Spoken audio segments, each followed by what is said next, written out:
litter of crows caws from the trees as, on the way back to Becca's, Bryn slips into the office. Arwell has restocked the big first aid kit, and that's a relief because Bryn's going to need those bandages.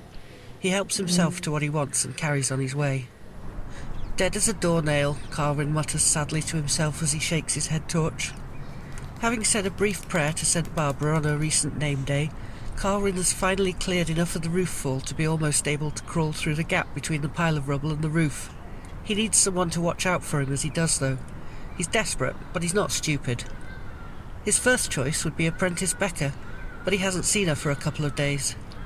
Maybe Arwell? Maybe not.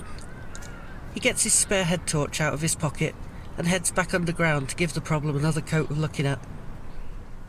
As battered and bruised as Nia's spirit is by the recent arguments over the warthog sign, she's still determined that Valley World can become a shining beacon of successful tourism. Her words. With this in mind, she's having a few days off to visit some fellow attractions. Anyone fancy a go on a trampoline next to a lion enclosure? Dead in the water, that idea, says Gethin, looking at a display of nearly out-of-date Turkish delight. Maybe Sian will want it for her Welsh cake experiments. He puts it into a box and heads over to the café. It's murder, Dallas greets him as he walks in. Murder being on your feet all day, rushing about feeding everyone.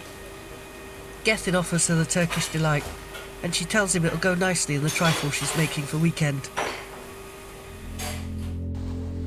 Meanwhile, back at apprentice Becca's, Bryn carefully ties off a bandage and rolls the ragged sleeve of Becca's jumper back down over her arm.